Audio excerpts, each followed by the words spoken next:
امام احمد بن حنبل بہت بڑے امام گزرے رحمت اللہ تعالی علیہ، اور اس وقت مدینے اور مکے میں اس ہمارے زمانے میں مدینے اور مکے میں جس آدمی کی فقہ پہ عمل کیا جاتا ہے وہ امام احمد بن حنبل ہے۔ گویا اس وقت بھی مکے اور مدینے میں جن کا فتویٰ چلتا ہے وہ امام احمد بن حنبل ہے۔ بہت بڑے امام تھے۔ مسند امام احمد بن حنبل 14 جلدوں میں میرے پاس ان کی حدیث کی کتاب ہے۔ کیا بات تھی اس شخص کی، بہت بڑے امام تھے، لاکھوں حدیثیں زبانی یاد تھی، اور بغداد سارا ان سے فتوے لیتا تھا۔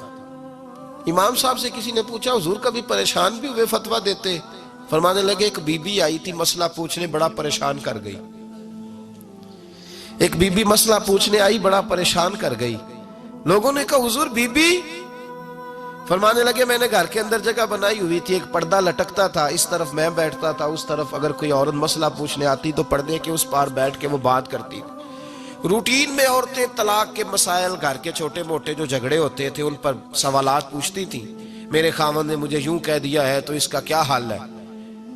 تو میرے بیٹے نے مجھے آ کے بتایا کہ ایک بوڑھی عورت آئی ہے باہر مسئلہ پوچھنے، توجہ کرنا ذرا بات پر، اور خاص غور کرنا کہ عرض کرنے لگا ہوں۔ فرماتے میرے بیٹے نے بتایا کہ ابا جی بوڑھی سی عورت ہے، وہ کہتی ہے میں نے امام صاحب سے سوال پوچھنا ہے۔ فرماتے پردے کے پیچھے بٹھایا، میں بھی بیٹھ گیا، تو بی بی آئی اور جچے تلے لفظوں میں فٹافٹ اس نے بات شروع کر دی۔ عورت کو حکم ہے غیر محرم سے بات کرے تو میٹھے انداز میں نہ کرے، میٹھے انداز میں۔ مرد کے لیے بھی حکم ہے بیویوں سے گفتگو کرے تو اس طرح کے جملوں میں نہ کرے جس سے توجہ پیدا ہو، موٹی سی دو حرفی بات کرے۔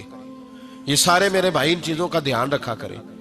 عورت غیر محرم کے ساتھ میٹھی گفتگو کرنا، دلوں میں کجی پیدا ہو، یہ منع ہے۔ امام صاحب فرماتے ہیں بوڑھی تھی پر اس نے بات چھیڑی پردے کے پیچھے بیٹھ کے، تو بڑے جچے تلے 2-3 جملوں میں کہنے لگی امام صاحب مسئلہ پوچھنا ہے۔ فرمایا پوچھو۔ کہتے میں بڑا تیار تھا اور میں اللہ نے بڑا علم سے انہیں نوازا تھا، کہتے میں پریشان کبھی نہیں ہوا تھا، لیکن یہ بی بی پریشان کر گئی۔ یہ متقی لوگ تھے۔ فرماتے ہیں میں نے کہا بی بی پوچھو۔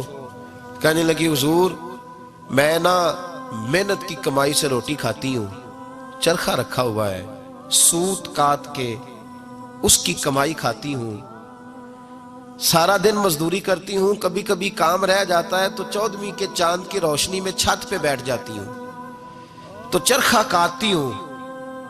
بادشاہ کا لشکر میرے قریب سے کبھی کبھی گزرتا ہے، ان کے پاس بڑی بڑی لالٹینیں، بڑے بڑے ان کے پاس روشنی کے بندوبست ہوتے ہیں۔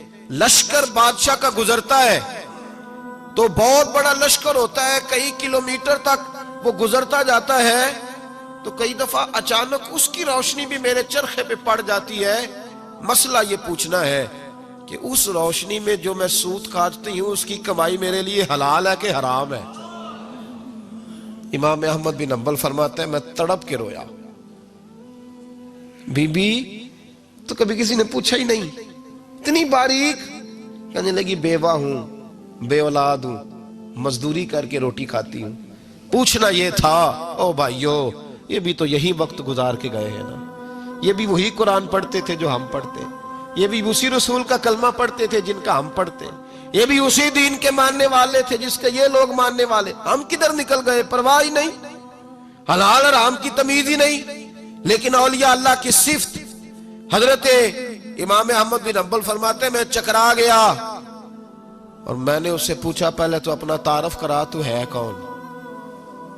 تو کون ہے؟ اس نے کہا حضور تعارف چھوڑیں، جو مسئلہ پوچھنے آئے اسے اپنا ڈیٹا بھی دینا پڑتا ہے، ہمیں بتا دیا تو چھوڑے۔ فرمایا نہیں پہلے بتا تو کون ہے؟ تو وہ کہنے لگی میں حضرت بشر حافی کی ہمشیرہ ہوں، وہ جو بغداد میں بابا ننگے پیر پھرتا ہے تو کوئی جانور گوبر بھی نہیں نہ کرتا گلیوں میں، وہ نیک بابا، میں اس کی بہن ہوں۔ تو امام احمد بن حنبل کہتے ہیں میں رو پڑا۔ میں نے کہا آپا او میری بہن، کوئی اور آتا تو میں فتویٰ یہی دیتا کہ تو کو چھین کے روشنی تو نہیں نہ لیتی، خود پڑ جاتی ہے، جائز ہے تیرے لیے، لیکن تو چونکہ بشر حافی کی ہمشیرہ ہے تو تیرے لیے جائز نہیں، تو نہ یہ کر، تیرے لیے تقوی والا فیصلہ ہے میرا، تقوی والا، تو نہ یہ کام کر۔ امام احمد بن حنبل فرماتے ہیں بی بی چلی گئی پر میں ساری رات روتا رہا۔ وَكَانُوا يَتَّقُونَ، یہ پرہیزگار لوگ تھے۔ او بھائی، ولی کی کرامت یہ تھوڑی ہے کہ جب سے میں گیا ہوں پھونک مروائی ہے تو میری دکان بڑی چلی۔ یہ کوئی علامت ہے ولی ہونے کی؟ کس چکر میں پڑ گئے؟ اولیاء اللہ کی علامت یہ ہے کہ وہ تیرے اندر سرور ڈال دے رسول اللہ کی محبت کا۔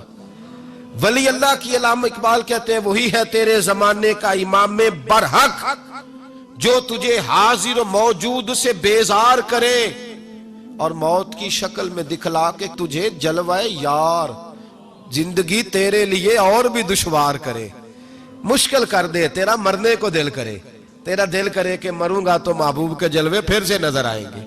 وہی ہے تیرے زمانے کا امام برحق۔